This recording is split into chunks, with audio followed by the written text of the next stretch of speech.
Bonjour à tous, pour ce troisième tuto sur les fonctionnalités de base d'Excel, nous allons revenir sur la représentation graphique de points, mais aussi sur le calcul des termes d'une suite et l'utilisation d'une autre fonction d'Excel. Notre premier exercice est de représenter une fonction comme la dernière fois, mais cette fois-ci nous allons en créer les points. Donc ça veut dire les valeurs des abscisses et les valeurs des ordonnées. Pour les abscisses, on va utiliser cette fonction-là, c'est-à-dire que c'est assez simple, hein, on passe de 0 à 1, 2, 3, 4. Pour cela, on va faire B1 plus 1. Et enfin, pour Y, on va appliquer cette formule-là dans Excel, c'est-à-dire représenter la variable comme on l'a fait par l'appel d'une cellule par une adresse relative. Ensuite, nous allons tracer la courbe de notre fonction. Alors, la fonction, je vous rappelle, est quelque chose de continu, c'est pour ça que on ne va pas dessiner un nuage de points, mais on va utiliser la fonction nuage de points avec courbe lissée. Passons sur Excel. Alors, on commence par créer les abscisses. On l'a dit, première abscisse 0. Deuxième abscisse, celle qui suit. Alors effectivement, on peut faire 1, 2, 3, 4, 5 comme ceci. Sauf que le jour où vous en avez 100 à rentrer, ou 200 ou 1000, ça va être un peu plus compliqué. Donc, on revient toujours sur trouver une formule correspondante. La façon la plus simple, c'est de faire égal. J'appelle la cellule d'avant. Je rajoute plus 1, puisque je vais avancer d'un. Voilà. Même chose, je me mets dans la cellule, en bas à droite, et j'étire. Et voilà, je suis arrivé jusqu'à là. Alors, il y a une autre façon de faire aussi, qui n'implique pas d'utilisation de formule. Donc je l'enlève. C'est de rentrer les deux premiers termes, 0 et 1. Ensuite, de les sélectionner, et puis d'étirer.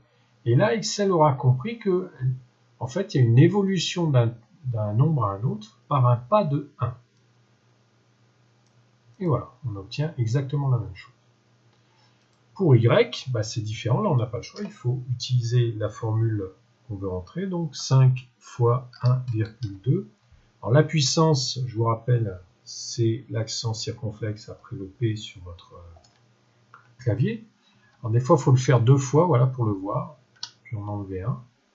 Et on sélectionne la cellule correspondante, donc B1. Je fais Entrée. Et je n'ai plus qu'à étirer. Voilà. Et voici mon résultat. J'ai mes points, mes 10 points, pour représenter ma fonction.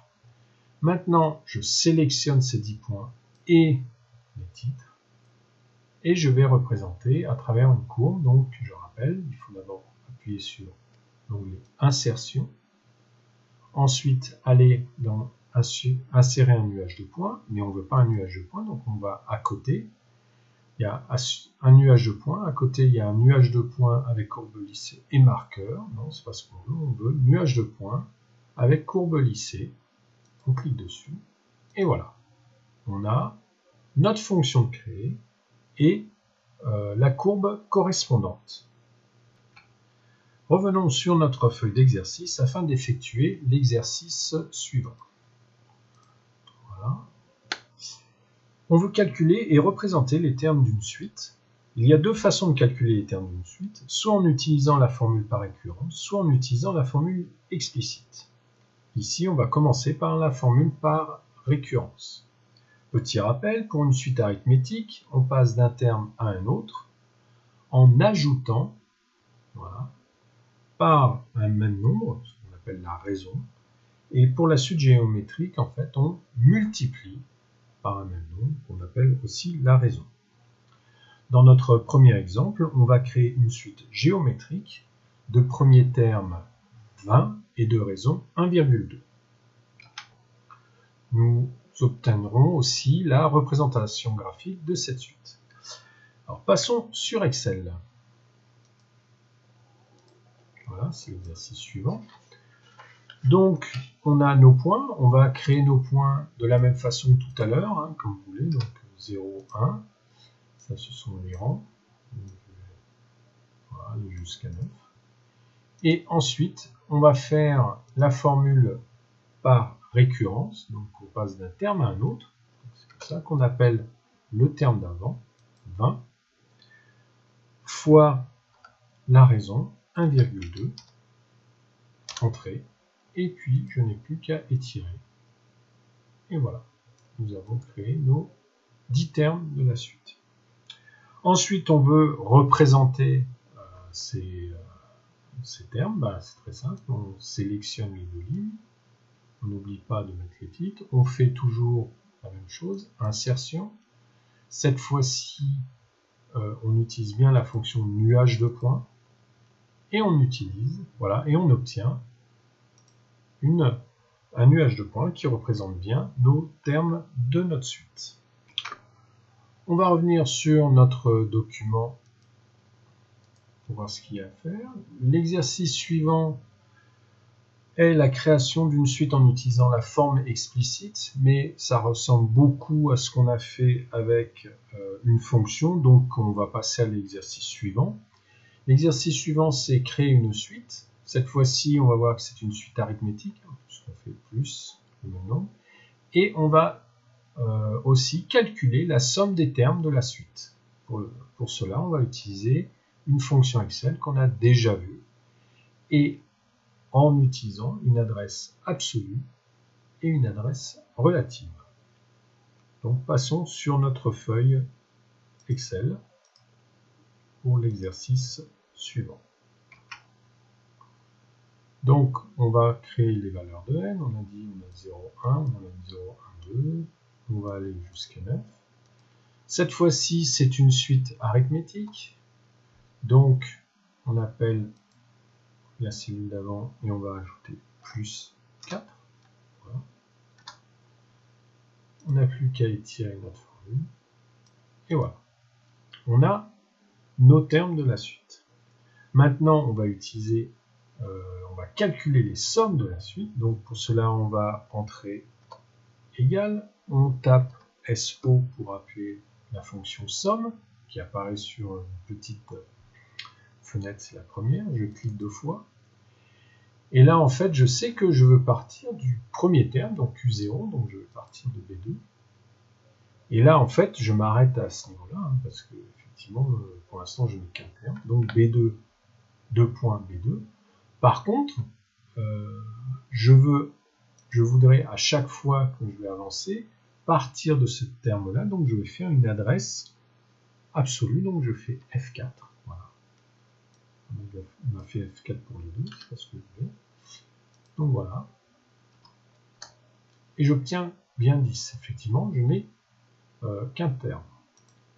Qu'est-ce que je fais maintenant? J'ai bien mis mon adresse absolue et mon adresse relative. Donc maintenant, quand je vais étirer, le B2 va changer en C2, en D2 et ainsi de suite. J'étire ma formule jusqu'à K. Et voilà. Et on voit que si je mets ici un peu plus gros, on va voir, on ne voit pas spécialement, donc je monte la formule, effectivement, somme, B2 en adresse absolue, B2 là en adresse relative, et on voit que ça passe à C2, D2, et ainsi de suite. Je vérifie, 10 plus 14 ça fait bien 24, 24 plus 18 ça fait bien 42, donc j'ai bien réussi à créer ma suite et les sommes des termes. Maintenant, revenons à notre feuille d'exercice. Donc, voilà. Dernier exercice. On va utiliser une nouvelle formule d'Excel qui est la fonction NBC.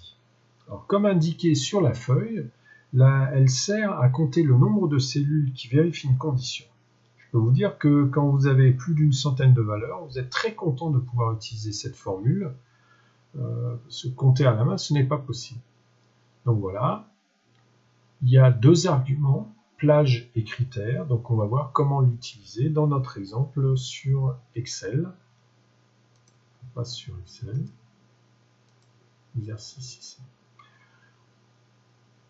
Donc voilà, qu'est-ce qu'on veut? En fait, on veut savoir le nombre de personnes qui font moins d'1,71 m. Alors on n'a pas beaucoup de valeurs. Alors, on se met dans la cellule qui nous intéresse, la cellule B2, égale, et on appelle la fonction NBC. Donc, on va simplement marquer NB. Là, vous avez une petite fenêtre Et vous avez plein de NB, vous allez chercher NB6, voilà. On vérifie, déterminer le nombre de cellules non vides répondant à la condition à l'intérieur d'une plage, donc c'est ça, on la sélectionne. Et là, on voit apparaître plage et critères. Alors la plage, c'est en fait la plage de cellules qui correspond à la zone de cellules dans laquelle on va appliquer le critère de la formule. Donc c'est quoi cette plage? En fait, ce sont les tailles qui apparaissent en haut. Donc on les sélectionne, on nous marque bien B1, 2.I1, on fait point virgule. Notre critère, c'est quoi? C'est inférieur à 1,71 m. Donc on met guillemets, inférieur, c'est en bas à gauche sur votre clavier, 1,71, guillemets, parenthèse, et je finis. Et voilà. Et il nous a compté 1 mètre. Donc il nous a dit qu'il y en avait 3. Alors en fait, je ne suis pas allé jusqu'au bout, je suis pas allé. Donc je vais changer ma plage. Je ne sais pas pourquoi je me suis arrêté à I1. Je vais aller jusqu'au bout, jusqu'à K1. Voilà. Et qu'est-ce qu'il fait? Il nous a compté 5 valeurs. Alors on peut vérifier. 1,62, 1,65, ça fait 2. Là, ça fait 3, 4 et 5.